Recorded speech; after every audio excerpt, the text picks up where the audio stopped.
पिछले क्लास में हम लोग मोल कॉन्सेप्ट किए थे ना। अच्छा, मोल कॉन्सेप्ट में बताए थे कि द्रव्यमान के पद में मोल कैसे बताएंगे। तो द्रव्यमान के पद में मोल बताने के लिए क्या चाहिए? तत्व लेंगे तो परमाणु भार से भाग दे देना, और यौगिक लेंगे तो अनुभार से भाग दे देंगे। तत्व के रूप में, द्रव्यमान के रूप में अगर मान लो कि मोलों की संख्या निकालना है तो तत्व है तो परमाणु भार, और यौगिक है तो अनुभार। अनुभार होता क्या है? किसी भी यौगिक के अणुसूत्र के अनुसार आप परमाणु भार जोड़ दीजिए और जोड़ करके भाग दीजिए, वही क्या है काम हम लोग पिछले क्लास में कर लिए थे। एक इंपॉर्टेंट बताए थे कि एक आइडियल गैस इक्वेशन होता है PV बराबर nRT। अब इसमें हम लोग बात करेंगे कि यह PV बराबर nRT इक्वेशन पर क्या करेंगे। तो P हमारा प्रेशर है, P क्या है? प्रेशर, दाब। दाब को ATM में रखना, नॉर्मली किस में रखा जाता है? ATM माने एटमॉस्फेरिक प्रेशर, वायुमंडलीय दाब जिसको बोलते हैं। ही हमारा वॉल्यूम है, वॉल्यूम बोले तो आयतन। आयतन किस में रखना चाहिए? लीटर में। n है number of moles, number of moles, मोलों की संख्या। संख्या का कोई मात्रक लिखने की जरूरत नहीं। R है आइडियल गैस कांस्टेंट। कौन है ये? आइडियल गैस कांस्टेंट, आदर्श गैस नियतांक। और T है टमाटर लाल को खाई, टेम्परेचर। क्या है? टेम्परेचर बोले तो ताप। इतना चीज हम लोग पिछले क्लास में किए थे। तापमान को केल्विन में रखेंगे, किस में रखेंगे? हाँ, तापमान डिग्री सेल्सियस में भी रहेगा, लेकिन आपको किस में रखना है? R का मान कितना रखना होगा? तो R का मान याद रखना 0.0821। कितना याद रखना? 0.0821। ऐसे तो R बहुत लंबी चौड़ी कहानी, थर्मोडायनेमिक्स वगैरह पढ़ेंगे, पढ़ाएंगे आप लोग को थर्मोडायनेमिक्स। तो R का मान वहां पर बताएंगे कि R जो है वो Cp माइनस Cv है। कौन सी है? Cp minus Cv। R के बारे में यही आपको कहानी सिखाया जाता है कि Cp minus Cv equal to R। तो अभी ये सब जानने की जरूरत नहीं है, हम लोग पढ़ेंगे, धीरे धीरे पढ़ेंगे, टाइम के अनुसार सब सीख लेंगे, अभी ये जानने की जरूरत नहीं है। लेकिन इतना चीज जरूर जानना है, ये जान गए तो आप मोल का आयतन से संबंध निकाल सकते हैं। किससे निकाल सकते हैं? हाँ, मोल का आयतन से संबंध निकाल सकते। देखिए कैसे मोल को हम आयतन के रूप में कन्वर्ट करते हैं। एक चीज तो हमने देख लिया कि मोल का द्रव्यमान में संबंध क्या है ना। अब हम लोग देखेंगे मोल का आयतन में संबंध क्या है, बहुत इंपॉर्टेंट चीज है। Mole in terms of mole in terms of volume, mole in terms of volume बोले तो हिंदी में क्या बोलेंगे? आयतन के पद में, आयतन के पद में मोल, आयतन के पद में मोल।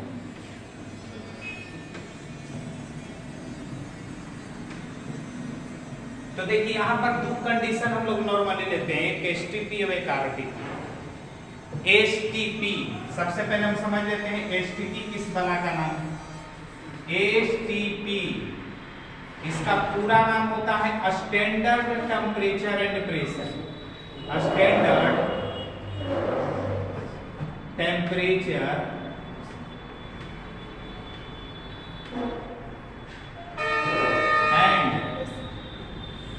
प्रेशर। मानक ताप तथा दाब क्या कहते हैं? मानक ताप तथा दाब। कभी कभी तो ऐसे लिख देगा हिंदी में, शॉर्ट में ऐसे लिखेगा मा ता दा, माता दा, शॉर्ट में लिख देता है, लेकिन है क्या? मानक ताप तथा दाब। स्टैंडर्ड टेम्परेचर एंड प्रेशर किसको कहा गया है? 0 डिग्री सेल्सियस टेम्परेचर होना चाहिए। टेम्परेचर कितना होना चाहिए? और प्रेशर होना चाहिए 1 atm। हम लोग जिस वायुमंडल में हैं और जहां पर अभी है, हमारे ऊपर प्रेशर कितना है? 1 atm। यह नॉर्मल हमारे पास जो वायुमंडलीय दाब होता है 1 atm होता है। यह दाब बढ़ जाए या दाब घट जाए तो यह शुभ संकेत नहीं, तूफान का प्रतीक। तूफान कब आते हैं? जब वायुमंडलीय दाब बढ़ जाता है या वायुमंडलीय दाब घट जाता है। एकदम मान लो कि तूफान आएगा, तो यहाँ पर तूफान आने की संभावना होती, देख लेते हैं, न तो रुक भी न करता है। फिर स्टूडेंट कहता है कि सर कट गया वीडियो। नहीं ठीक है, अभी ठीक है। तो इसको हम क्या बोलते हैं? 0 डिग्री सेल्सियस को साधारण क्या बोलते हैं? 0 डिग्री सेल्सियस ताप और दाब कितना? 1 atm। ये दो चीजें मिल जाए तो इसका नाम होता है STP। क्या नाम पड़ता है? STP। यानी ऐसे हालात में टेम्परेचर कितना रखना होगा? 0 डिग्री सेल्सियस। अच्छा, 0 डिग्री सेल्सियस के बदले 273 रखा जाता है। 0 में 273 जोड़ोगे ना केल्विन में बदलने के लिए, 273 जोड़िएगा तो यह 273 केल्विन होता है। ऐसे 273.15 होता है, लेकिन पॉइंट के बाद 15 को हटा देते हैं। अच्छा, प्रेशर 1 atm। कितना प्रेशर? 1 atm। एक वायुमंडलीय दाब। 0 डिग्री सेल्सियस टेम्परेचर को स्टैंडर्ड टेम्परेचर क्यों माना गया? देखो, 0 स्केल जो है वह मानक स्केल। मानक स्केल कहने का मतलब 0 से ही कहानी आगे नापी जाती है। आप लोग बोर्ड की लंबाई नापेंगे तो 0 यहाँ रखोगे, वैसे आगे कितना बढ़ाते बढ़ाते, यानी एक छोर पर 0 रखना होगा। गिनती कहाँ से शुरू? 0 से। नाप तोल कहाँ से शुरू? 0 से। तराजू पर आप कोई चीज तोलने जाते तो अभी डिजिटल तराजू आ गया। डिजिटल तराजुआ में 0 जब लिखा रहता है तब कोई चीज बैठाते हो ना, यानी 0 से कहानी आगे बढ़ती है। पेट्रोल पंप पर जाइए तो कहता है कि कृपया तेल लेने से पहले शून्य पाठ्यांक देखें। तो 0 का मतलब जहां से गिनती या मापन शुरू हो उसको हम लोग मानक बोलते हैं। क्या बोलते हैं? तो 0 डिग्री सेल्सियस को मानक ताप बोला गया है। और प्रेशर कितना होना चाहिए? 1 atm। और देखो, मानक स्टैंडर्ड के पीछे भी एक राज है। स्टैंडर्ड टेम्परेचर इसलिए भी लोग बोलते हैं क्योंकि 0 डिग्री सेल्सियस टेम्परेचर बहुत ही स्टैंडर्ड माना जाता है। कारण इस तापमान पर कोई भी भोज्य पदार्थ जल्दी खराब नहीं होता है। अब मछली है, 1 सप्ताह बिफोर मारा गया है, हम मछली को क्या किया? बर्फ में रख करके पैक किया। क्यों? बर्फ का तापमान कितना? 0। अब 0 पर वो मछली रहेगा तो गलेगा नहीं, उससे बदबू नहीं आएगी। और ऐसी मछली अगर 1 सप्ताह बाद मार कर रखे और 1 सप्ताह बाद यूज करे तो फिर तो सड़ जाएगा। डेथ बॉडीज वगैरह जो होते हैं देखते होंगे बर्फ के सिल्ली में रखा जाता है, कारण बदबू ना आए इसलिए। 0 डिग्री सेल्सियस टेम्परेचर बहुत ही सफिशिएंट और कंफर्टेबल टेम्परेचर है, इसलिए हम लोग 0 डिग्री सेल्सियस को मानक ताप के नाम से जानते हैं। मानक इसलिए भी क्योंकि 0 की कहानी 0 से शुरू होता है। तो जैसे बोलेंगे STP, आपको क्या लिखना होगा? टेम्परेचर कितना? 0 डिग्री सेल्सियस। और प्रेशर कितना? 1 atm। लिख लीजिएगा ना। अब देखिए STP पर, किस पर? STP पर, STP पर, किस पर? STP पर आइए। एट STP, किस पर? एट STP पर। अब STP पर देखिए टेम्परेचर कितना ले लें? 0 डिग्री सेल्सियस या 273 केल्विन। प्रेशर कितना ले लें? 1 atm। हम मान लेते हैं कि N ले लेते हैं 1 मोल। कितना मोल? मोलों की संख्या कितना ले लिया? 1 मोल। अब हम देखना चाहते हैं कि क्या होने वाला है। तो STP पर अभी आप लोग जानते हैं, फॉर्मूला पढ़ा है, PV बराबर कौन सा? nRT। P का मान कितना रखें? 1। यूनिट तो रखा नहीं जाता है, 1 रखें। वॉल्यूम को वॉल्यूम छोड़ देते हैं, v को v, वॉल्यूम तो पता नहीं। n का मान कितना रखते हैं 1, r का मान कितना रखने के लिए बोले 0.0821। टेम्परेचर कितना रखें, टेम्परेचर 0 रख देंगे तो सत्यानाश हो जाएगा, 0 ना हो जाएगा। टेम्परेचर को किस में रखना है, केल्विन में। तो यहाँ पर टेम्परेचर कितना उठा के रखते हैं 273, v गुने 1 v हो जाएगा। अब इधर जब गुना करोगे, चेक कर लेना गुना करके, तो गुना करोगे तो ये लगभग 22.4 आएगा। कितना आएगा 22.4। और चूंकि वॉल्यूम है तो वॉल्यूम के लिए आयतन क्या लिख देना चाहिए। अच्छा ये क्या आपको सिखाया, तो अब सिखाया यह कि एसटीपी पर 1 मोल जो होता है वो 22.4 लीटर होता है। किसका, लिक्विड या गैस का। नॉर्मली गैस मान लो।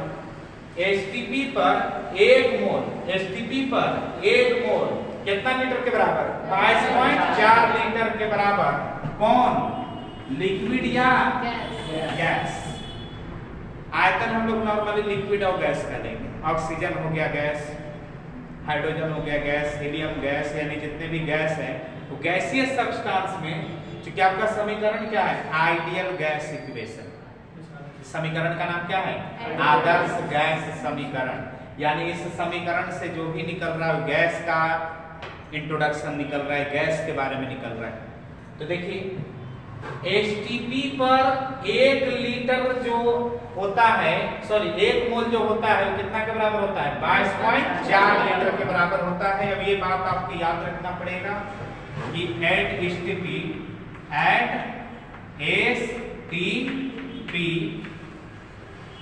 1 मोल, कितना मोल 1 मोल बराबर कितना 22.4 लीटर। 22.4 लीटर यहाँ पर लिख देंगे ए या जी। ए या जी मतलब लिक्विड या गैस। ये बहुत इंपॉर्टेंट चीज। एसटीपी पर इतना, आरटीपी पर क्या कहानी होगा, पहले एसटीपी वाला तेजी से उतारिए, एसटीपी वाला तेजी से उतारिए।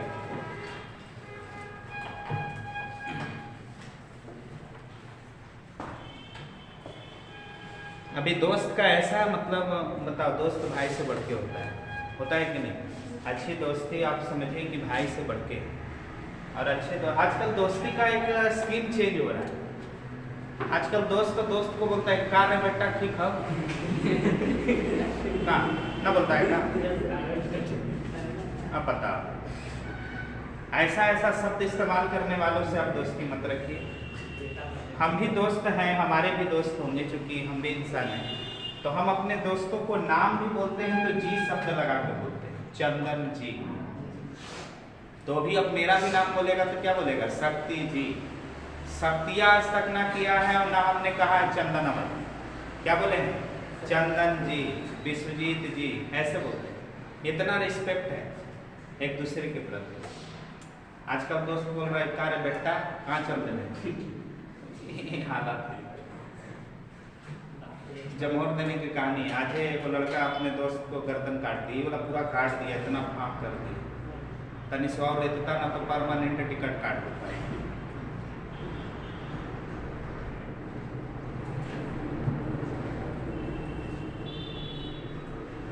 इस सबसे बचना है, ना मिले व्यवहार मत रखो, दोस्ती बढ़िया रहेगा। अकेले जिंदगी नहीं जी सकता है। क्या विवेकानंद बोले थे कि जिंदगी में दुनिया के लिए जीना चाहते हो, खुद के लिए जीना सीख लो। अकेले रखोगे सबके लिए रहोगे। उतार लिया ना। एसटीपी पर याद रखेंगे, एसटीपी का पूरा नाम स्टैंडर्ड टेम्परेचर एंड प्रेशर, चाहे तो आप कहीं पर लिख भी लेंगे, ठीक है। एसटीपी का पूरा नाम standard temperature and pressure. Standard इसलिए क्योंकि 0 से शुरू हुआ, और 0 से कोई चीजें शुरू होती है तो मानक बोला जाता है स्टैंडर्ड, ठीक है ना। नॉर्मली हम लोग 0 का मतलब शुरुआत मानते हैं। मिटा देना इसको।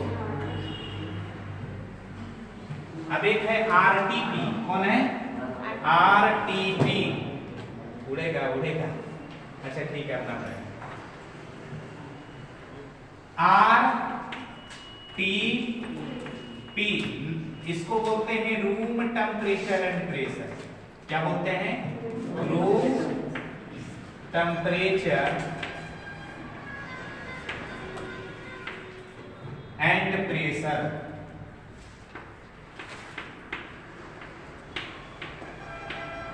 कमरे के ताप तथा दाब। क्या बोलेंगे? कमरे का ताप, कमरे का ताप तथा दाब। शॉर्ट में क्या लिखेगा?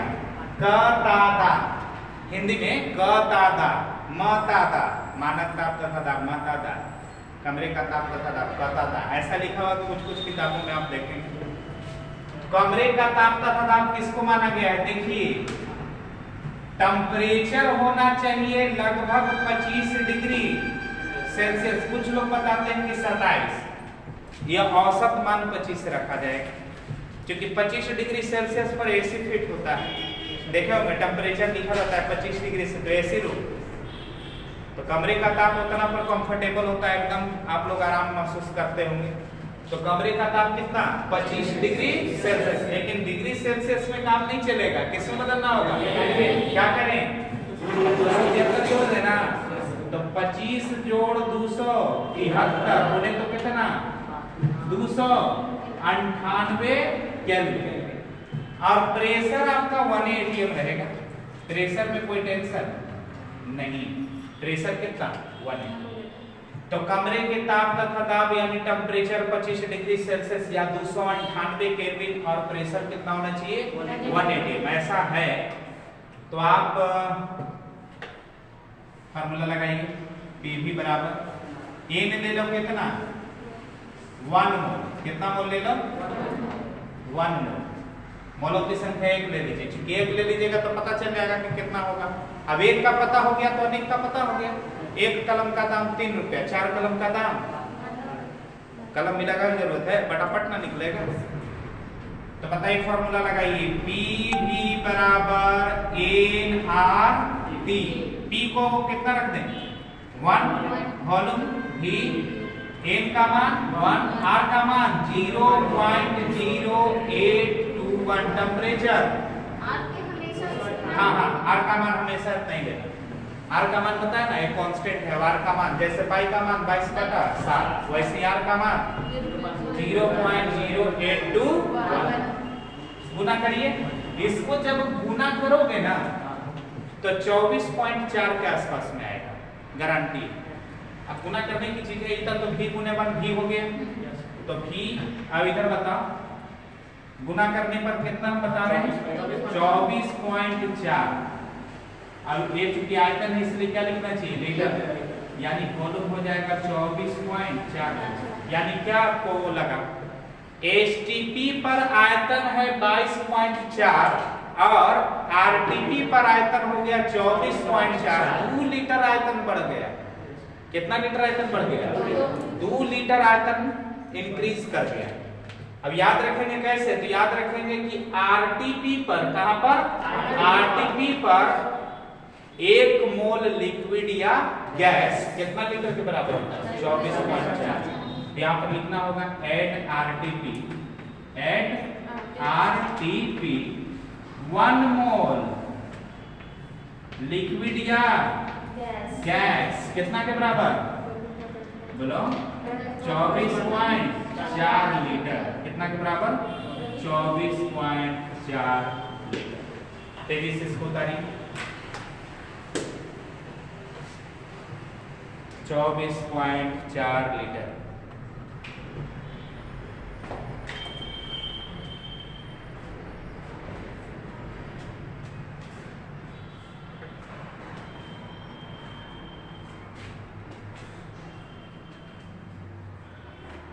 Room temperature and pressure.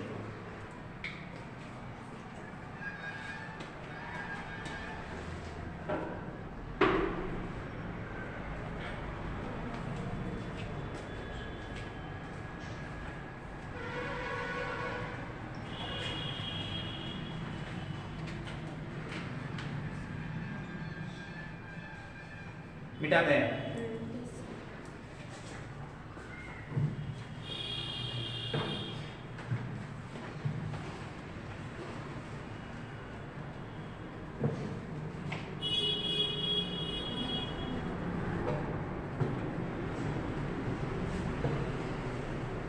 अब देखिए मोलों की संख्या निकालना है, तो मोलों की संख्या हम दो कंडीशन में निकाल सकते हैं, एक एसटीपी अब एक आरटीपी। एसटीपी तो नॉर्मल लोग सब लोग जानते हैं, लेकिन आरटीपी पर सवाल आता है तो गलती करके आते हैं। एसटीपी में 1 मोल लिक्विड या गैस कितना हो गया था 22.4 लीटर। आरटीपी पर 1 मोल कितना हो गया था, तो 1 मोल लिक्विड या गैस कितना हो गया था 24.4 लीटर। मोलों की संख्या के लिए हमें सूत्र बनाना है, तो मोलों की संख्या के लिए हम सूत्र बनाना चाहते हैं, कैसे बने बोलिए, आप ही लोग बोलना। 22.4 लीटर 1 मोल। अब इसे अगर हम 44.8 लीटर लेते तो कितना मोल, 2 मोल। इसको 3 से गुना करेंगे कितना, 3 से गुना करेंगे तो ये 12 2 कितना हो गया 6 1 7 67.2 लीटर लेंगे तो कितना 3 मोल।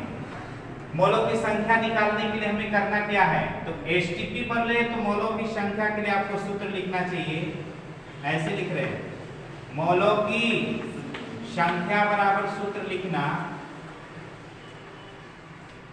कुल आयतन। कौन सा आयतन, कुल आयतन। आयतन किस में लेना, कौन सा यूनिट रखना, लीटर। आयतन किस में, लीटर में, लिखा हुआ ना लीटर। अब बटा कितना 22.4। ये सूत्र लगाइए कब, जब एसटीपी पर मोलों की संख्या निकालने के लिए कहें तो कौन सा सूत्र लगाएंगे, कुल आयतन। आयतन लेके लीटर में कितना से भाग दे देंगे 22.4 से। एकरा में मोलों की संख्या का सूत्र बता दीजिए, मोलों की संख्या बराबर बोलो कुल आयतन, कुल आयतन। आयतन किसमें, आयतन याद रखेंगे लीटर में ही लिख देते हैं, बटा कितना 24.4। ये वाला सूत्र लगाएंगे, एचटीपी में पहला वाला, आरटीपी में दूसरा वाला। और भी कुछ बातें याद रखेंगे, और बातें क्या याद रखिएगा आप लोग, तो देखना 1 लीटर जो होता है वो 1000 मिलीलीटर के बराबर होता है। कितना के बराबर होता है, 1 लीटर में कितना मिलीलीटर, 1000 मिलीलीटर। कभी कभी 1 लीटर के बदले 1000 सीसी भी लिखेगा, मिलीलीटर को ही सीसी बोला जाता है, ठीक है ना, सेंटी पैमाना। तो ऐसा होता है 1 लीटर बराबर याद रखेंगे, या तो 1000 मिलीलीटर लिखिए या 1000 सीसी लिखिए। देखो मिलीलीटर जो है वो आयतन का छोटा यूनिट है और लीटर जो है वो आयतन का बड़ा यूनिट है, और छोटा यूनिट केमिस्ट्री में ज्यादा इस्तेमाल होता है। कारण अब केमिस्ट्री में आप मेडिसिन में दवाई वगैरह पढ़ते हैं तो वहां पर सुई देने की बात होगी तो 1 लीटर सुई दिया जाएगा, 10 मिलीलीटर सुई दिया जाएगा ना, 10 लीटर सुई नहीं दिया जाएगा, 10 मिलीलीटर। 5 ml, किसी को दवाई पियाना है तो 1 लीटर दवाई पियाओगे, छोटा पैमाना की जरूरत है ना। तो यहाँ पर मिलीलीटर छोटा पैमाना है, लीटर बड़ा पैमाना। आपसे कोई पूछ दे कि लीटर और मिलीलीटर में क्या अंतर है, तो बोलना होगा कि लीटर और मिलीलीटर दोनों ही आयतन के मात्रक हैं और पैमाने हैं। लीटर बड़ा पैमाना है और मिलीलीटर छोटा पैमाना। हम लोग केमिस्ट्री में किस पैमाने से ज्यादा काम चलाते हैं, मिलीलीटर के पैमाने, छोटे पैमाने से ज्यादा काम करते हैं, ठीक है ना। तेजी से कर लीजिए। अब हमारा मोल संख्या गिनेगा, क्या गिनेगा, मोल ने द्रव्यमान बता दिया, मोल ने आयतन बता दिया, अब मोल की बारी है संख्या बताने, किसकी बताने की, तो अब हम लोग सीखेंगे mole in terms of number. Mole in terms of number, संख्या के पद में मोल। किसके पद में? संख्या के पद में मोल। संख्या के पद में मोल। अच्छा, संख्या के पद में मोल, तो देखो संख्या मोल कैसे नापता है इसको जानने से पहले जानो। अगर कोई आपसे बोलता है कि 1 दर्जन वस्तु, तो वस्तु क्यों, वस्तु कोई भी हो तो 12 को रहेगा। 1 दर्जन वस्तु कितना वस्तु के बराबर? 12 वस्तु के बराबर बोलते हो ना। 1 दर्जन को 12 वस्तु बोलते हो। अब 1 दर्जन केला भी 12 को केला, अब 1 दर्जन सेव भी 12 को सेव, और 1 दर्जन जूता चप्पल भी 12 को। संख्या आपको इस बात पर डिपेंड नहीं करेगा कि कौन है। 1 दर्जन व्यक्ति भी के को 12। तो जैसे आप लोग साधारण दुनिया में 1 दर्जन वस्तु को 12 वस्तु आपने कहा, वैसे ही विज्ञान की दुनिया में, रसायन शास्त्र की दुनिया में 1 मोल को, कितना मोल को?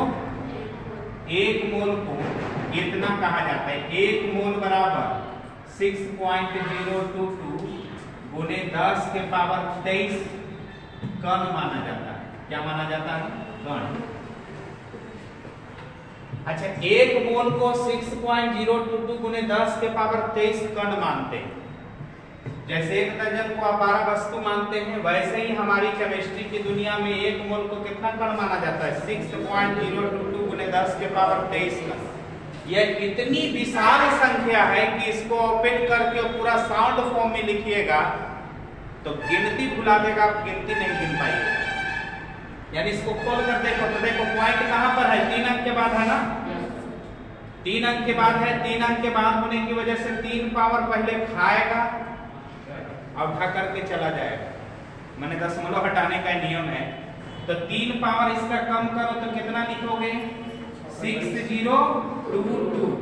अभी भी के को 10 पर 0 रहेगा, 20, यानी इस पर कितना 0 डालना पड़ेगा? 20 को। तो इसको हम अगर ओपन करेंगे तो 602 के को 0 डालें। 1 2 3 4 5 6 7 8 9 10 11 12 13 14 15 16 17 18 19 20। इतना कण रहेगा ना, तब जाके हम क्या कहेंगे? 1 मोल। अब गिन के कोई बता सकता है कोई कि कितना लिखा है? तनी गिनो तो बड़ी इकाई दहाई गिनते भुला जाएगा गिनती। गिनेगा का? इकाई दहाई सैकड़ा हजार 10,000 लाख 10 लाख करोड़ 10 करोड़ अरब 10 अरब खरब 10 खरब मील 10 मील पलटू 10 सन 10 अंक महासंख। बचपन से सिखाया गया था कि महासंख के बाद गिनती नहीं गिनना है। अभी तो ओकरों से बड़ा हो गया। अब क्या करें? अंत ही प्रारंभ है। जहां पर कोई चीज अंत होती है तो दोबारा शुरू हो जाती है। फिर से गिनेंगे। इकाई दहाई सैकड़ा हजार, यानी कितना है? 6022 महासंख। अरे वाह! अगर गलती से बाजार में जाकर कह देगा कि 1 मोल अंडा लाइए, 1 दर्जन तो दे देगा, 1 दर्जन अंडा मिल जाएगा, आपको 12 को अंडा मिल जाएगा। लेकिन 1 मोल अंडा लाइए तो कितना लाना होगा? 6022 महासंख अंडा खरीदना होगा। चलो हम दे दिए, रखोगे कहां? विशालता समझो इसको। अगर 1 मोल अंडा अगर हम धरती पर बिछा कर रखेंगे ना तो पूरी धरती की सतह ढक जाएगी। अब अंडे के ऊपर अंडा चढ़ा के रखना पड़ेगा। अब ऐसे चढ़ते हुए परत बनेगा, परत की मोटाई 1 किलोमीटर होगी। कल्पना कर लो कितना बड़ा संख्या है। तो 6022 महासंख के समूह को हम 1 मोल मानते हैं। 12 वस्तु के समूह के 1 दर्जन, 12 वस्तु के समूह के 1 दर्जन। और 6 पॉइंट, इतनी बड़ी संख्या के साथ गुना करना, भाग करना, जोड़ना, घटाना बहुत मुश्किल है। तो इसलिए इसको हम वैज्ञानिक विधि में लिखते हैं। संख्या का वैज्ञानिक विधि निरूपण सिखाया। तो संख्याओं को वैज्ञानिक विधि में कन्वर्ट किया गया है। ये बहुत विशाल संख्या है, टू लार्ज नंबर। तो एक मोल कोई भी चीज मिल जाए, कण मिले, तो आप सीधा समझना कि कितना है 6.022 गुने 10 के पावर 23 कण। अब इसको एक वैज्ञानिक था जिसका नाम था एवोगाड्रो। क्या नाम था? एवोगाड्रो ने इस संख्या को खोजा था। धन्य है प्रभु, ऐसा ऐसा संख्या गिन दिया एवोगाड्रो, इसलिए इसको एवोगाड्रो नियतांक भी कहते हैं। क्या कहते हैं?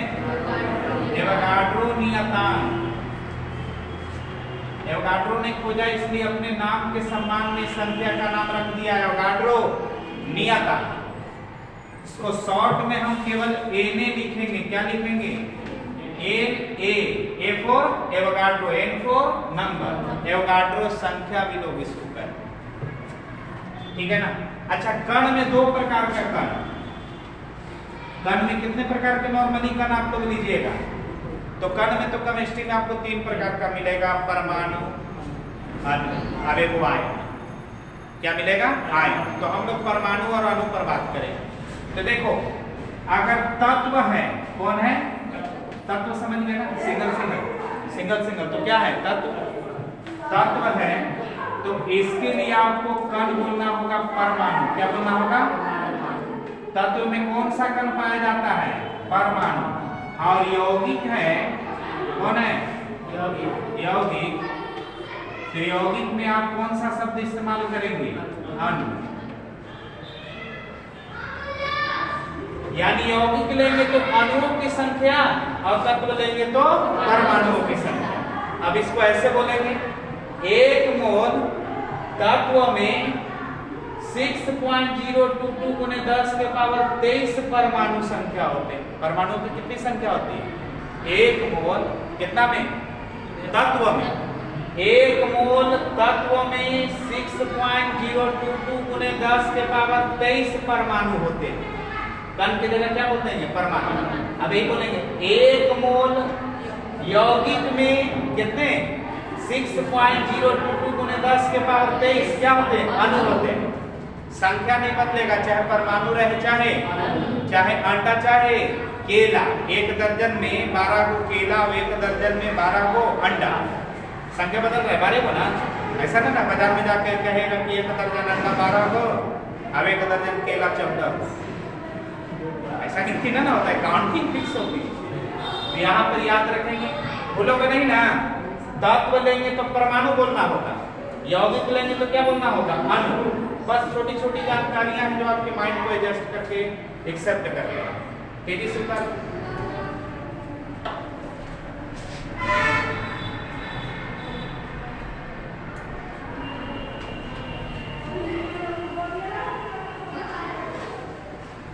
कौन इतना चिल्ला रहे हैं?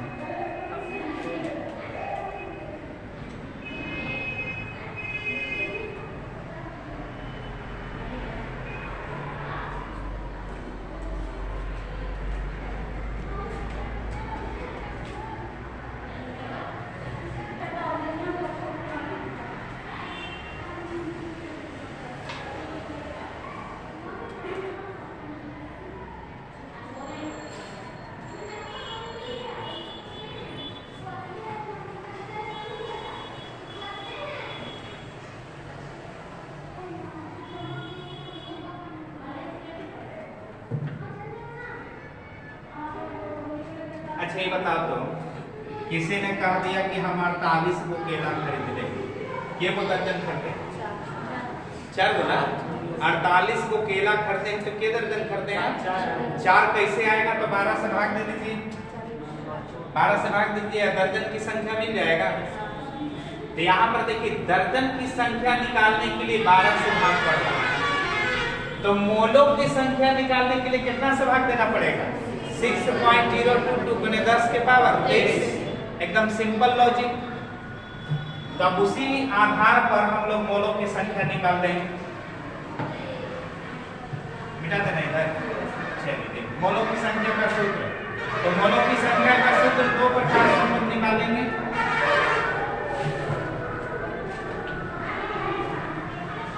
यहाँ पर हम भी हॉर्न लगाना सोच रहे हैं। उधर से होए करेगा तो इधर से कहेंगे हाँ हाँ हाँ हाँ। दो टाइप के, उधर से होए तो कहेंगे हाँ हाँ मैंने जा, जहां पर ज्यादा का हॉर्न बजाता है।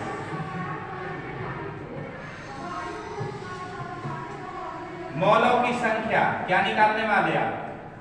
मौलों की संख्या।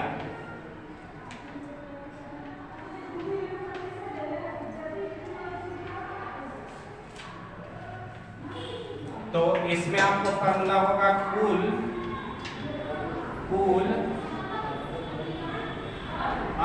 परमाणुओं की संख्या। किसकी संख्या? परमाणुओं की संख्या। इसमें कितना से भाग दे दें? एवोगाड्रो नंबर से ना, यानी 6.022 गुने 10 के पावर 23 से भाग दे देंगे। लेकिन ये भाग कब देंगे? आराम से। ये भाग कब देंगे? जब तत्व रहेगा। परमाणु लिखा है ना, तो परमाणु कब लिखने के लिए अनुमति है? तत्व के लिए। ये वाला फॉर्मूला तत्व के लिए लागू करना। किसके लिए लागू करना? तत्व दिया हुआ रहे तो ये वाला से काम हो जाएगा। तत्व के लिए। किसके लिए? तत्व के लिए। अच्छा, यौगिक के लिए क्या होगा बताओ?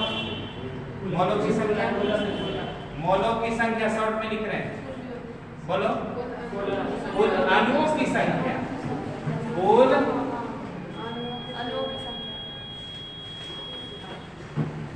अणुओं की संख्या बटा कौन? 6.022 गुने 10 के पावर 23। लेकिन ये आप काम कब करेंगे? जब यौगिक लेंगे तब करेंगे। दोनों का अलग अलग फॉर्मूला हमने अलग अलग लिख दिया। यहाँ भी लिख देते हैं, जब यौगिक लिया जाएगा। यौगिक लिया जाता है। जब यौगिक लिया जाता है।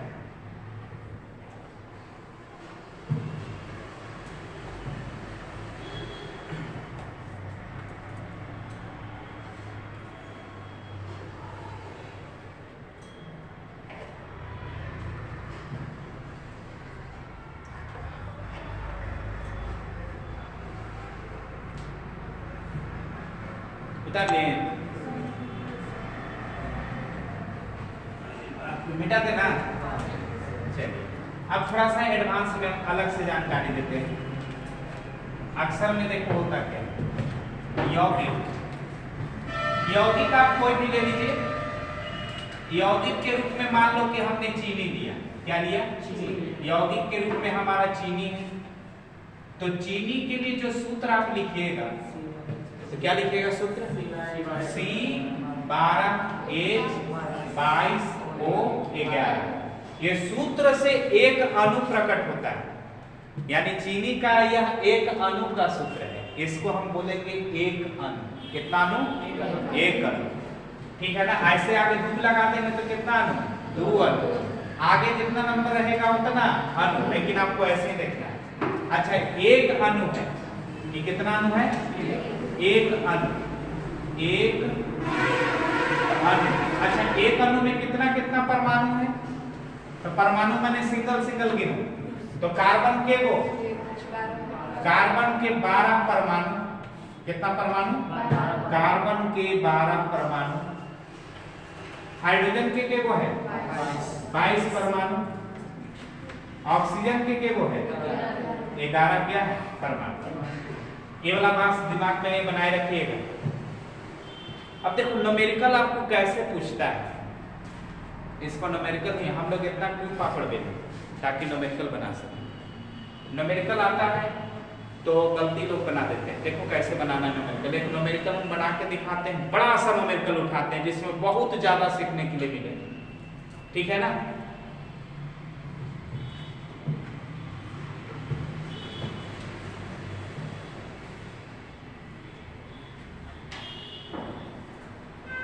क्वेश्चन रहेगा 100 ग्राम, कितना ग्राम? 100 ग्राम चीनी, 100 ग्राम चीनी में कार्बन के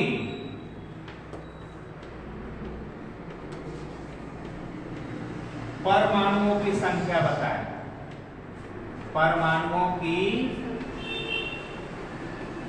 संख्या बताएं, ऐसे दे दिया, बताएं। क्वेश्चन है ऐसा है, 100 ग्राम चीनी आपको दे दिया जाए, पूछा जाए कि एकरा में के वो कार्बन परमाणु होगा, ये बताना। तो देखो इस टाइप के क्वेश्चन आपको आता है, कुछ ना पता चले, आप कहीं पर भुला जाइए, अनजान शहर में गए और भुला गए, पता नहीं चल रहा है कि किधर जाना है, तो उपाय ये है कि आप बस स्टेशन पर पहुंच जाइए। कहाँ पहुंच जाइए? सीधा कोई टेम्पो वाला को कहो कि यहाँ पर जो बस स्टेशन है वहां पर हमको ले जाओ। बस स्टेशन पर जैसे जाओगे ना तो अब आपको कुछ करने की जरूरत नहीं है, वहां पर हर जगह और हर जिले का बस लगा हुआ रहता है, लोग चिल्लाइत रहता है, औरंगाबाद, जहानाबाद, वाराणसी, वो सब चिल्लाइत रहता है ना। हम पटना में पहली बार गए थे, भुला गए थे, यकीन मानो, पटना पढ़ने में पहली बार भुला गए, हमको पता नहीं चल रहा है कि हम कहाँ का गाड़ी पकड़े, अनजान आदमी, पैसा कम, सब कुछ परेशानी, तो दिमाग यही वाला लगा दिए, कहाँ पहुंच गए? Bus station. और जैसी बस स्टेशन मीठापुर पहुंचे, वहां पर चिल्ला रहा था औरंगाबाद, मैं कि अब तो औरंगाबाद की गाड़ी पकड़ ले। औरंगाबाद जैसे पहुंच गए तो भाई औरंगाबाद तो लोकल जगह है, यहाँ से हम पहुंच गए ओकरा। कहने का मतलब है कि जब भी आपको कुछ इस टाइप का प्रॉब्लम आए तो सीधा बस स्टेशन पहुंचो। आपका बस स्टेशन है मोल। कौन है? मोल। यानी सीधा मोलों की संख्या निकालिए। अब मोलों की संख्या निकालने के लिए द्रव्यमान दिया है ना, 100 ग्राम क्या दिया हुआ है? द्रव्यमान। द्रव्यमान से मोल कैसे निकलेगा? तो कुल द्रव्यमान में अनुभार से भाग दे देंगे, मोलों की संख्या मिल जाएगी। अब मोलों की संख्या से फिर पहुंच जाएंगे अणुओं की संख्या पर। मोलों की संख्या से कहां पहुंचेंगे? हाँ, मोलों की संख्या से अणुओं की संख्या पर पहुंचेंगे। अब अणुओं की संख्या से सीधा पहुंच जाएंगे परमाणुओं की संख्या पर। यानी आपका रास्ता देखो, रास्ता बना है, क्या क्या करना है? मोलों की संख्या निकालिए, पूरा रास्ता ये एक मानचित्र बना देते हैं। मोलों की संख्या से निकालो, कोई चीज दिया रहे, मोलों की संख्या 3 चीजें से निकलेगी। कितना चीज से? मोलों की संख्या निकालने का कितना तरीका हमने सिखाया? 3। मोलों की संख्या आप निकालेंगे या तो द्रव्यमान से, कहां से? या फिर आप निकालेंगे कहां से? आयतन से। अच्छा, या फिर निकालेंगे संख्या से। मोलों की संख्या निकालने का 3 रास्ता। द्रव्यमान दिया है तो अनुभार से भाग देकर के मोलों की संख्या निकल जाती है। आयतन दिया है तो 22.4 या 24.4 से भाग देकर के मोलों की संख्या निकलेगा। संख्या दिया है तो एवोगाड्रो संख्या से भाग देकर के मोलों की संख्या निकल जाएगी। तो द्रव्यमान दिया, मोलों की संख्या निकाल देंगे। मोलों की संख्या निकालने के बाद अणुओं की संख्या निकालना। क्या निकालना? अणुओं की संख्या निकाल देना। अभी विस्तार से बनाएंगे, क्योंकि पॉलिटेक्निक केवल ट्रिक्स का नाम नहीं, पॉलिटेक्निक कोई ट्रिक्स का नाम नहीं। यही ऐसी या फिर कोई कंपटीशन दूसरे टाइप का, जैसे रेलवे, बैंकिंग, ये सब की तैयारी कराते हैं, तो हम आपको केवल ट्रिक्स बताते हैं। इतना हमको पापड़ बनने की जरूरत नहीं था, डायरेक्ट ट्रिक्स बताते, फॉर्मूला बताते, काम चला देते, आंसर निकालते। लेकिन आप जॉब करने थोड़ी ना जा रहे हैं, आप किस लिए जा रहे हैं? पढ़ने जा रहे हैं। अब पढ़ने जा रहे हैं तो कुछ पढ़ के जाएंगे तो पढ़ने का मजा ही कुछ और होगा। इसे पढ़ने जा रहे हो आप, ऐसा ना कि पॉलिटेक्निक हो गया तो मतलब आप बन गए भरसी है, ऐसा नहीं। पॉलिटेक्निक होने के बाद भी आपको कॉलेज मिलेगी, पढ़ना पड़ेगा। कॉलेज में पढ़ने के बाद भी कंपटीशन क्रिएट करना होगा, कंपटीशन से लड़ना होगा। इसलिए आपको विस्तार पूर्वक ही जानना है। मोलों की संख्या निकाल लेंगे तो मोलों की संख्या की क्या निकालेंगे? अणुओं की संख्या। अणुओं की संख्या निकलेगा तब निकाल सकते किसकी संख्या? परमाणुओं की संख्या। किसकी संख्या? परमाणुओं की संख्या। परमाणुओं की संख्या निकल गया ना, तो आप इलेक्ट्रॉनों की संख्या, प्रोटॉनों की संख्या और न्यूट्रॉनों की संख्या तीनों का निकाल सकते हैं। यानी यहां से फिर आप जा सकते हैं नंबर ऑफ इलेक्ट्रॉन निकाल सकते हैं, इलेक्ट्रॉनों की संख्या, तब आप निकाल सकते हैं। नंबर ऑफ इलेक्ट्रॉन और नंबर ऑफ प्रोटॉन आपस में क्या होते हैं? बराबर। याद रखना, वो बताएंगे भी, डिटेल में भी बताएंगे। नंबर ऑफ प्रोटॉन निकाल सकते हैं। अच्छा, यानी आपको कहां से कहां तक का सफर तय करना है, तो अब आप रास्ता देखो। ग्राम है, यानी द्रव्यमान से मोल की संख्या निकालेंगे। मोलों की संख्या से क्या निकल जाएगा? अणुओं की संख्या। अणुओं की संख्या से परमाणुओं की संख्या। इलेक्ट्रॉन तो पूछा नहीं है, माने हमको यहीं तक का सफर तय करना है। एक और क्वेश्चन हम देंगे जिसमें यहां तक का सफर तय करेंगे। हमको कहां तक पहुंचना है? परमाणुओं की संख्या। सवाल में क्या है? परमाणुओं की संख्या बताना है। अभी सवाल देखता है ना लोग, तो बुद्धिमान प्राणी लोग कहता है कि 100 ग्राम चीनी में कार्बन की परमाणुओं की संख्या बताए 12, 6। और रट के गया ना कि कार्बन की परमाणु संख्या 6 होता है। कार्बन की परमाणु संख्या कितना होता है? 6। तो सोच रहा है कि कार्बन की परमाणु संख्या पूछ रहे। ना ना, परमाणु संख्या कुछ और है और परमाणुओं की संख्या कुछ और है। दोनों के अंतर सुनना। परमाणु संख्या, तो रास्ता समझ में आ गया ना, कैसे कैसे निकालना है।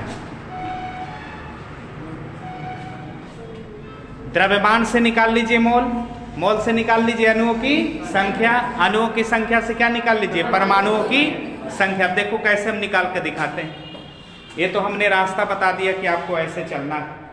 अब इसके बाद हम बनाते हैं। देखो बेटा, देना इसको, ये लिखने की जरूरत नहीं, कोई दिमाग में लिख लेना इसको। ये सब हम आपको इसलिए बताते हैं ताकि आपको प्रॉब्लम हो। देखो मोलों की संख्या निकालते हैं। मोलों की संख्या, द्रव्यमान से मोलों की संख्या कैसे निकलेगा? कुल द्रव्यमान बटा चीनी का अनुभाग। कुल द्रव्यमान 100 ग्राम, तो 100 ग्राम कुल द्रव्यमान ले लिया। चीनी का अनुभाग कल भी निकाले थे, सब जानते हो ना निकालना, तो ना जानते, चलिए सीखिए। C12, H22, O11। चीनी का सूत्र जानते हैं ना? अच्छा, कार्बन का भार होता है 12। के को कार्बन है 12 को, तो 12 में 12 से गुना। हाइड्रोजन का भार होता है 1, के को हाइड्रोजन है 22 को, तो 22 से गुना। ऑक्सीजन का भार 16, के को ऑक्सीजन है 11 से गुना। परमाणु भार याद रखना होगा, ऐसा पीरियोडिक टेबल घर में लगा लीजिएगा। 8-10 रुपए का मिलता है। कितने का मिलता है? 10 रुपए का मिलता है, लगा दीजिएगा, उसमें आप लोग याद करना। 12 में 12 से गुना कर दे कितना? 144। ई कितना? 22। ई कितना? 176। 11 से गुना करना बहुत आसान है। दोनों नंबर का जोड़ के बीच में डाल दो, है ना? 6 में कितना? 7, बीच में डाल दिए, 1 और 6 के बीच में। चलिए कितना से भाग दे? अब तीनों को जोड़ देंगे। क्या करेंगे? तीनों को जोड़ देंगे। तो जोड़ेंगे तो 342 आएगा। जोड़ने पर हम जोड़ करके बैठल हैं, तो कितना से भाग दे देंगे? अब देखो यहाँ पर भी लोग गलती करता है। 100 बटा 342 का मतलब समझ जाता है कि 342 बटा 100 है। भाग देना पड़ेगा 100 में 342 से। जल्दी भाग दीजिए तो थोड़ा सा देखते हैं कितना कैलकुलेशन पेज है। 100 में 342 से भाग दीजिए तो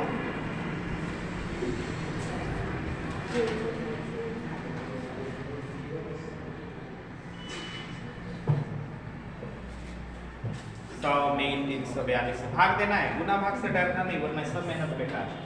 गुना भाग का मेहनत नहीं हुआ, सब मेहनत बेकार।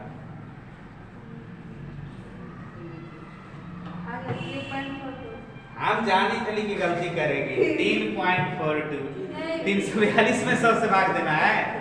100 में कितना से? ओ नहीं, 100 अंदर और 342 बाहर। ये ऐसे कर दी, 342 अंदर 100 बने, तब तो एकदम वो ना भाग लगा देगा।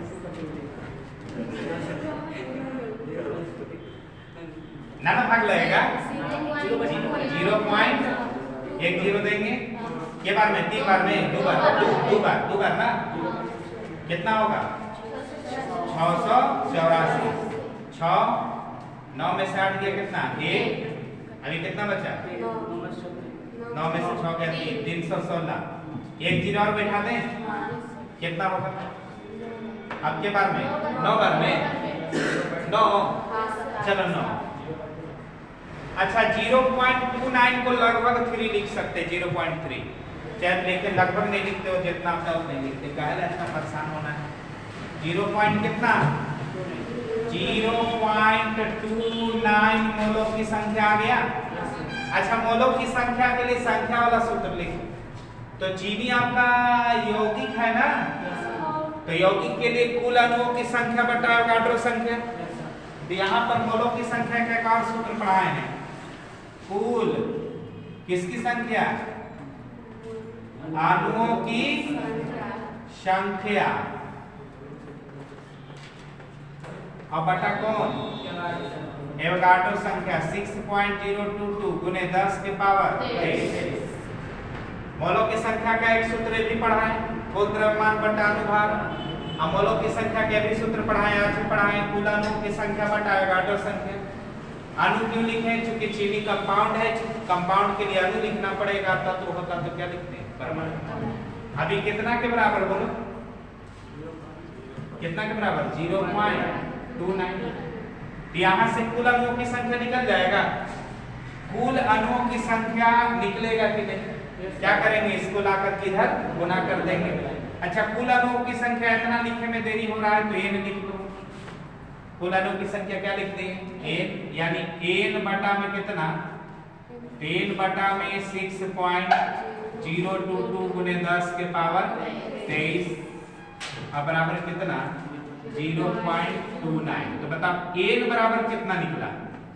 तो 0.29 गुने 6.022 गुने 10, फिर कौन है? 10 के पावर कितना? 23 होगा ना? गुना करके बताइए कितना रहा। n निकल गया तो क्या निकला बताओ तो? कुल अणुओं की संख्या। कुल अणुओं की संख्या हम लोग निकाल ली, गुना कीजिए, पट पट गुना कीजिए, तो उतारते जाइए, गुना करते जाइए।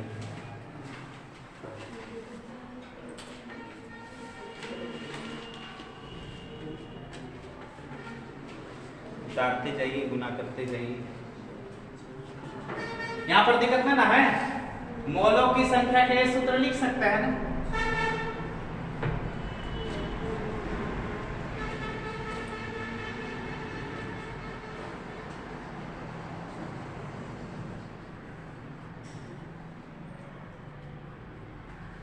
कुल अणुओं की संख्या बटा में एवोगाड्रो नंबर।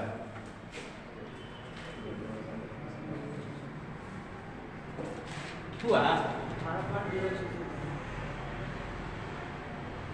6. देखो ऐसा गुना मिले तो किसमें किससे गुना करते हैं? नंबर को नंबर के साथ मल्टीप्लाई करो, पावर वाला को छेड़छाड़ मत करो, ये पावर वाला आदमी है भड़क जाएगा, ठीक है ना। गुना करो इसमें इससे, अभी जो कहते हैं खाली बता दीजिए, ठीक है ना। तो इसमें इससे गुना करना तो मामूली सी बात है, गुना करो 0.3 से ना। कितना आएगा? आपका गुना गलत हो रहा है, 0.18 1.746 गुने 10 के पावर 23 है ना। ये तो देव का, ये तो देव का उतार देना है, इसको गुना करना कितना है? 1.8 और कोई कह रहा है 746। हाँ सब पढ़ावल बेकार कर दो, गुना के चल ला ला ला जैसा देखो करनी वैसे हम 0.29 में गुना करेला है 6.022 से 1.7468 सही है। अच्छा इतना आ गया ना, ये क्या निकला? अणुओं की संख्या, यानी 100 ग्राम चीनी में कार्बन चीनी के कितने अणुओं की संख्या है? 1.746 गुने 10 के पावर 23 क्या है? अणु। बची आई इसको क्या लिखेंगे? अणु। हमको अणु नहीं चाहिए, हमको क्या चाहिए? तब परमाणु चाहिए। तो कैसे निकलेगा? ऐसा उतार लिया है ना। अच्छा, इसको डिलीट कर, ध्यान से देखना। अणु के बाद परमाणु की बारी। अब बता, चीनी के एक अणु में सूत्र में देखो C12H22O11, ये एक अणु बता रहा है ना। चीनी के एक अणु में 12 गो कार्बन, तो 2 गो अणु में 24 गो, 3 गो में 36 गो, 4 गो में कर क्या रहे हो? किससे गुना कर रहे हो? अणुओं की संख्या से 12 में गुना कर रहे हो, ये नहीं कर रहे हो? तो आपको अणुओं की संख्या इतना है, आपको 3 अणु देते तो 3 से गुना करते, कहते 36 गो परमाणु है। 4 होता तो 4 से अणु, अगर 4 आ जाता तो 4 से गुना करते, 5 आता तो 5 से गुना करते। आपके पास अणु इतना आ गया, इतना है ना, तो इसमें कितना से गुना करते कि परमाणु की संख्या 12 से, तो इसमें हम 12 से गुना कर देंगे तो कार्बन के परमाणुओं की संख्या मिलेगा। यही सवाल अगर आता कि हाइड्रोजन के बताओ, ऑक्सीजन का बताओ, खेल खत्म। तो बताओ कार्बन परमाणुओं की संख्या, कार्बन परमाणु की संख्या बराबर 12 एन का मान उठा के रख दो। 12 गुने कितना? 1.746, अब गुने कितना? अब गुना कर दीजिए। 12 में आपको इतना से गुना करना है, जल्दी गुना कर। तो 12 गुने 1.764, 4 6।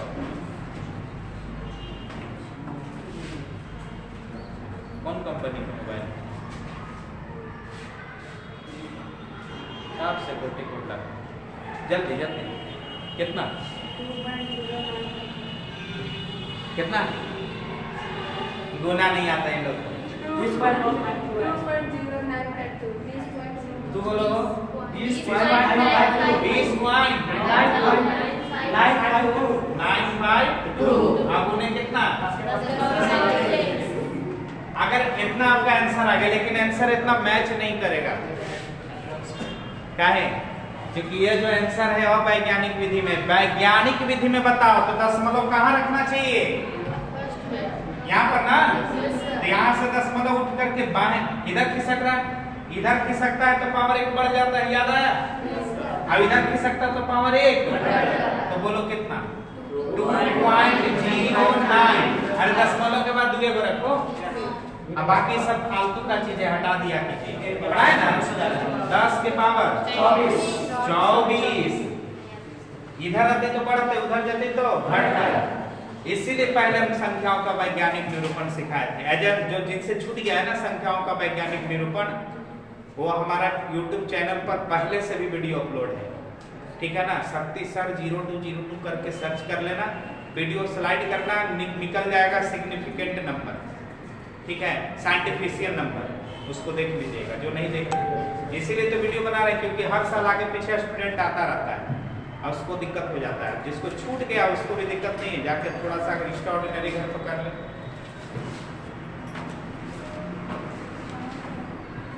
यही आपका क्या हो गया? आंसर। आइडिया समझ में आया कैसे बनाना? पूरा रास्ता, द्रव्यमान से मोल निकालिए, मोल से अणु निकालिए, अणु से परमाणु निकाल दीजिए, ठीक है। द्रव्यमान से मोल, मोलों की संख्या निकलेगा, अणुओं की संख्या निकल जाएगा, अणुओं की संख्या निकलेगा, परमाणुओं की संख्या निकल जाएगा। एकदम स्टेप टू स्टेप काम करना, ठीक है। अब चलो एक बात और इसमें कर देते हैं, मिटा देना। देखो डायरेक्ट कैसे बनाएंगे।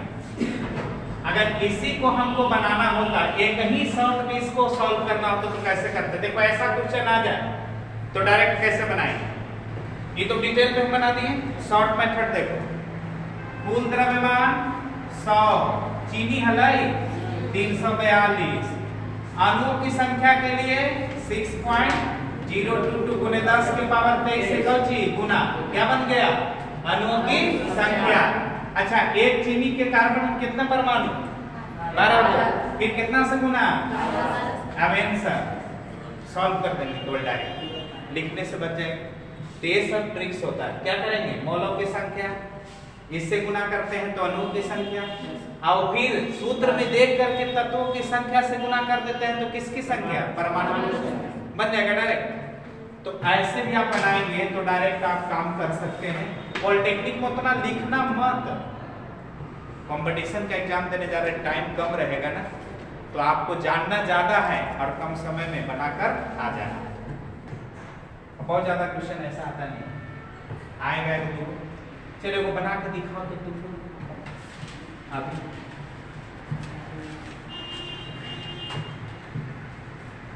क्वेश्चन कैल्शियम कार्बोनेट ऐसे लिख देते हैं 80 ग्राम, कितना ग्राम, 80 ग्राम कैल्शियम कार्बोनेट में, इसमें कैल्शियम कार्बोनेट को कभी कभी संगमरमर कह देगा, ऐसे डरना मत, संगमरमर। और चीनी को कभी कभी सुक्रोज कह देगा, ठीक है ना, चीनी का मतलब सुक्रोज। अभी जो है ना संगमरमर का सूत्र है, यही बने लेता ताजमहल, कौन बने लेता, चूना का मतलब चूना लगा दिया 100 ग्राम कैल्शियम कार्बोनेट में नहीं, दो बार नहीं, दूसरा जाति का ऑक्सीजन के किसके परमाणु संख्या बताएं, परमाणुओं की संख्या बताएं। ये क्वेश्चन बनाइए जल्दी, लिख कर नहीं, डायरेक्ट लिख कर नहीं बनाना। कैल्शियम कार्बोनेट का अनुभार निकाल लो किनारे, कैल्शियम कार्बो, अब कुछ का याद भी रखना चाहिए। कैल्शियम का भार बोलो 40। एक सप्ताह का हम टाइम देते हैं, पीरियोडिक टेबल का पूरा परमाणु भार याद रखें। ठीक, देखो कुछ तुम करोगे कुछ हम करेंगे, मिलजुल करके दुनिया चलेगी। और तू कुछ ना करेगा हम कुछ ना करेंगे। तो बहुत बढ़िया फिल्म है नवाजुद्दीन सिद्दीकी का, उसमें कहता है कि किसके भरोसे बैठे, भगवान के भरोसे। अब क्या पता भगवान तो अपने भरोसे बैठा रहे, तो आपको कुछ करना पड़ेगा। कैल्शियम का 40, कार्बन के एक ही वो है ना, ऑक्सीजन का कितना 16 दिया, जोड़कर 100 आएगा। चलिए बनाइए, जल्दी बना दो एकदम स्पीड।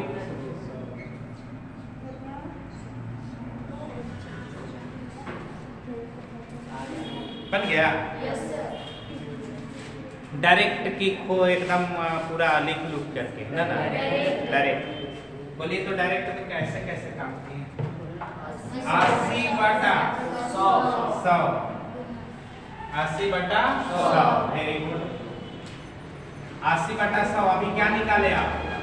मोलों की संख्या। कितना से गुना करें? 6.022 गुणे 10 की पावर 23। किसकी संख्या निकल गया? अणुओं की संख्या। किससे गुना करते हैं? 3 से। ऑक्सीजन की परमाणु की संख्या मिल गया। सॉल्व किए कितना आया? 14.44 गुणे 10 के पावर 23। कितना आया है? आंसर इतना ना रहा तो क्या करोगे? वैज्ञानिक विधि में यहाँ रखे ना, बोलो कितना? 1.44 गुणे 10 के पावर 24। खेल खत्म। 15 सेकंड के अंदर बनाना होगा। इससे डरना नहीं है, क्योंकि आपको जो क्वेश्चन मिलेगा ना वो ऐसे रहेगा। 500 ग्राम कैल्शियम कार्बोनेट में ऑक्सीजन की परमाणु के से 500 ग्राम ऐसी जैसी 500 रखोगे तो 100 से तो भाग लग के ऐसे उड़ जाएगा। अब 5 से गुना करने में एकदम आसान है। 5 से गुना करना आसान है ना एकदम। तो आपको जो भी क्वेश्चन आता है वो कैलकुलेशन थोड़ा सा कम रखता है, केवल क्यों उसको चाहिए कॉन्सेप्ट। क्या चाहिए? कॉन्सेप्ट। और जोड़ घटा गुना भाग तो जान ही रहा है कि बेचारा तीसरे क्लास से सीख रहा है, अभी तक नहीं सीखा, अब आगे भी नहीं सीखेगा। क्योंकि जोड़ घटा गुना भाग पूरा कोई सीख ले, सीख तो सब लिया है, लेकिन जैसे ही आता है ना डर सबको लगता है, लेकिन डर के आगे ही जीत है। डर सबको लगता है, गला सबका सोचता है, लेकिन डर के आगे ही जीत है। कुछ जाओ छत पर से।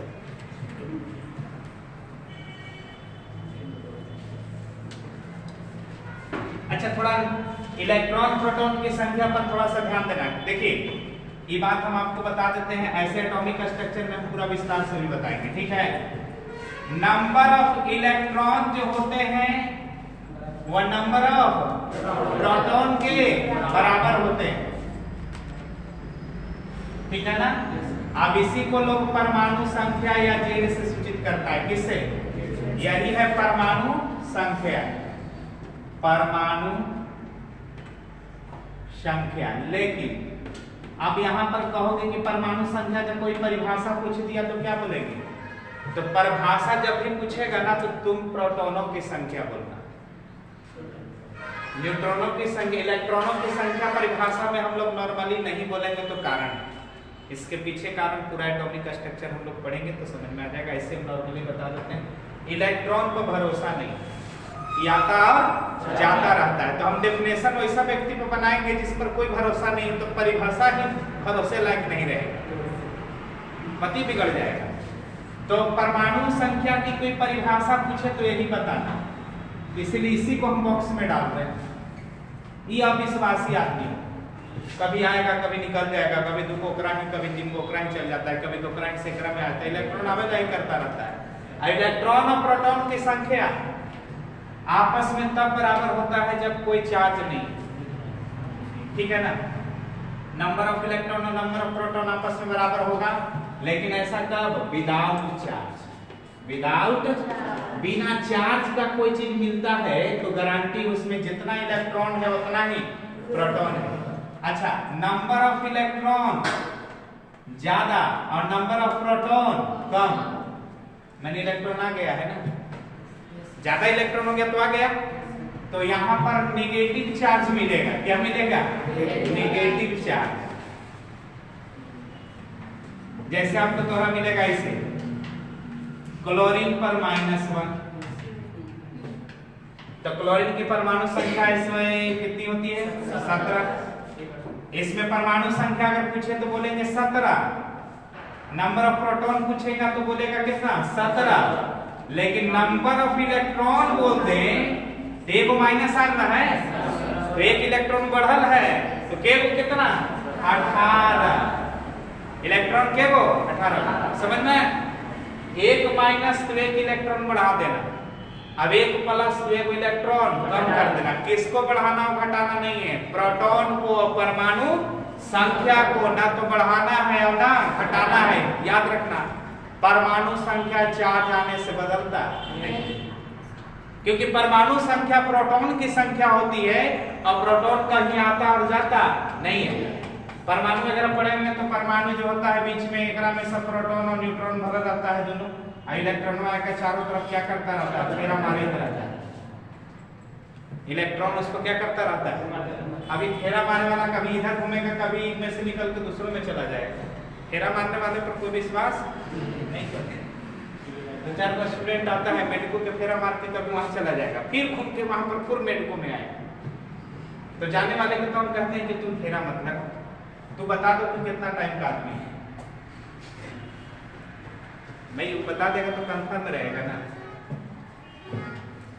हमको देखो एक नेचर में शामिल है, ना तो मैं किसी के आने पर जश्न मनाया और ना किसी जाने पर छाती पीटा। क्योंकि न्यूट्रल बने रहो, न्यूट्रल बने रहो कहने का मतलब दुनिया का सबसे अच्छा तरीका यही है कि आप न्यूट्रल बनाए रखें, वरना दुनिया में इतनी घटनाएं घटेगी, इतनी घटनाएं घटेगी कि घटनाओं से घट जाएगा तो बचेगा ही नहीं। कभी तो हर बाल बच्चा धोखा देगा, कभी भाई तोरा पीट के चल जाएगा, कभी दुश्मन तोरा तो दोस्त कहेगा कि कार बेटा ठीक हो। तो ये सब याद रखना बहुत जरूरी चीज। नेगेटिव चार्ज का, नेगेटिव चार्ज का जब इलेक्ट्रॉन बढ़ जाए प्रोटॉन घट जाए।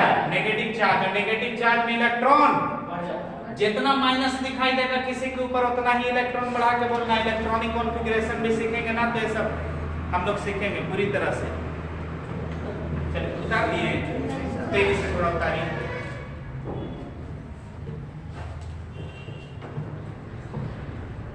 तेजी से थोड़ा उतारिए।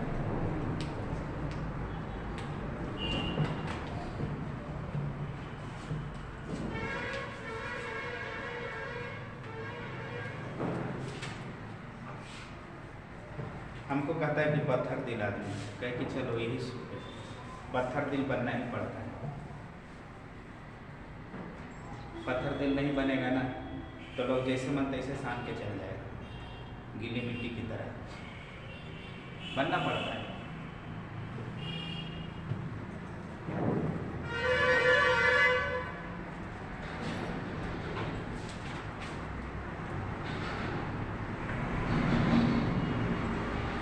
कल शायद या परसों एक लड़का कारा का स्टूडेंट था, बहुत शांत रहता था क्लास में, सुसाइड कर लिया, फांसी लगा दी। फांसी काहे ना लगाया? बाबूजी ओकरा डांट दी, एक आध दो झपड़ मार दिए होंगे, तो भाई शौक से थोड़ी ना मारे होंगे, वैसा थोड़ी ना होगा कि कह रहे क्या तुम्हारा शौक हो मारे को मन हो आप दुनिया में, ऐसा थोड़ी ना मारे। गलती किया होगा तुम्हारे, अब गलती भी किया था तो गलती नहीं, उसको हम लोग ग्रामर में ब्लंडर बोलते हैं, बहुत बड़ी गलती थी, अब उस गलती पर मारना ही बनता था तो मारे, अब जिद में आकर के फांसी लगा दी। बताओ, यानी आजकल माँ बाप भी अपने बच्चों को ना डांट सकते हैं ना बोल सकते हैं, बर्दाश्त की सीमा नहीं है। तो मास्टर साहब भी अब लड़कन को मारेंगे बोलेंगे तो कोई सनकाह लड़कन मिल गया, अब मार दे दो झापड़ उसको जा करके, तो वो कहेगा कि अब तो हम मारेंगे चाहे मार के मर लो तो मार के मरेगा ना।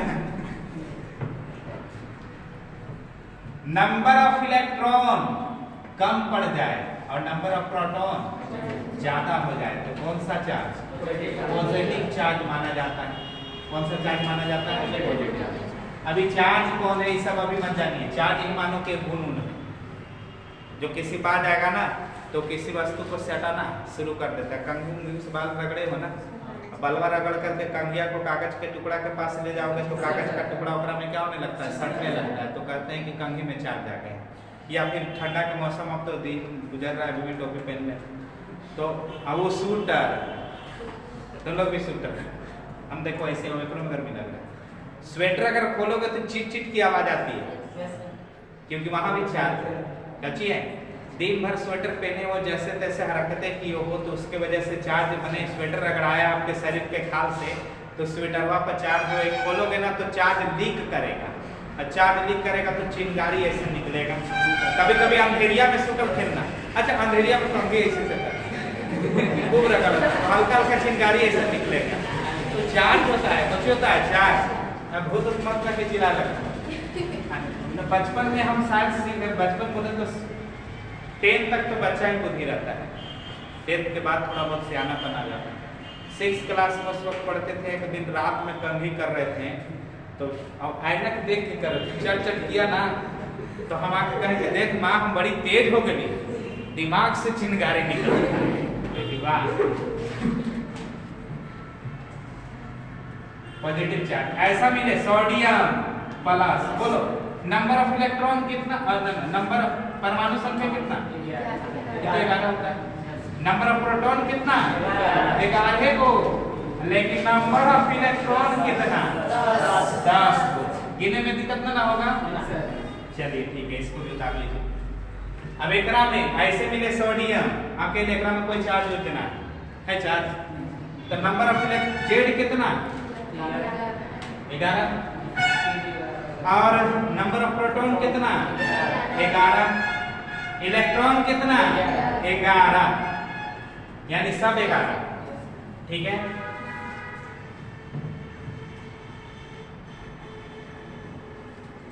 परमाणु संख्या वास्तव में प्रोटॉनों की संख्या होती है।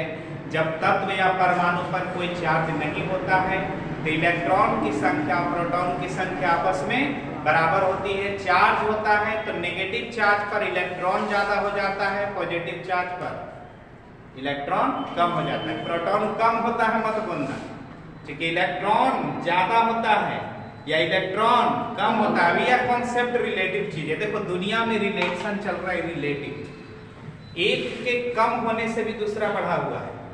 देख रहे हो, हमने इलेक्ट्रॉन कम किया, पहले इलेक्ट्रॉन और प्रोटॉन आपस में क्या था? बराबर। इलेक्ट्रॉन कम किया, प्रोटॉन बढ़ गया, लेकिन हम ये नहीं बोलेंगे कि प्रोटॉन बढ़ गया, बोलेंगे कि इलेक्ट्रॉन कम हो गया, तो वास्तव में प्रोटॉन बढ़ा हुआ लग रहा है। अच्छा, इलेक्ट्रॉन ज्यादा हो गया, प्रोटॉन।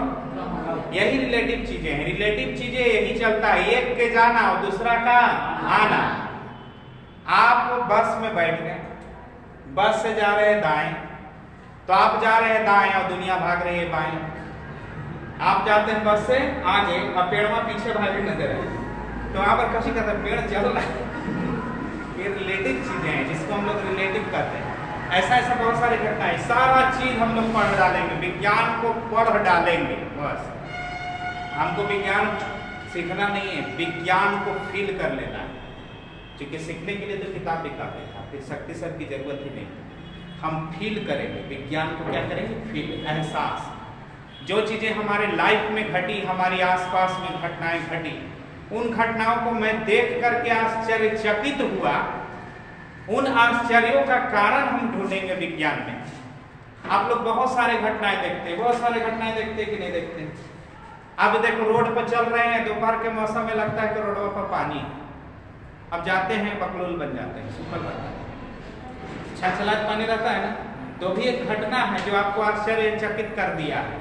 रेगिस्तानी क्षेत्रों में लोगों को लगता है कि चारों तरफ पानी है, जाता है तो बालू मिल जाता है, और वहां पर आप फंस जाता है, बीच में जाकर के दम तोड़ देता है, लौट करके आ नहीं पाता है। ट्रेन में बैठे हुए, कभी कभी घटना है, ट्रेन में बैठे हुए हैं, ट्रेनों बगल के चालू होता है, लगता है कि हमारा चालू हो गया, अब खुश होकर टाइट होकर बैठ गए, अब पता चला कि यार वही चाय दुकान के पास अभी भी ट्रेन रुका है। तो ये सब फिजिक्स की घटना है जिसको, या फिर हमारे विज्ञान की घटना है। तो ये सब चीज हम लोग सीखेंगे, ठीक है ना। तो आज के लिए इतना ही। अगले क्लास में हम लोग 2 दिन फिजिक्स, 2 दिन केमिस्ट्री, 3 दिन मैथ। कल छुट्टी रहेगी, महाशिवरात्रि, बाराती थोड़ा हमको जाना है महादेव बाबा का, महाशिवरात्रि के ना। तो महाशिवरात्रि में छुट्टी देने का बेसिक रीजन है कि मेला वगैरह देवली में लगता है, तो कुछ बच्चों को आने जाने में भीड़ भाड़ होने की वजह से परेशानी होती है। तो कल आप लोग रेस्ट कीजिए, भक्ति भावना कीजिए, पूजा पाठ कीजिए, आस्था रखनी चाहिए। आस्था नहीं तो रास्ता नहीं, या आस्था होना चाहिए, ठीक है ना।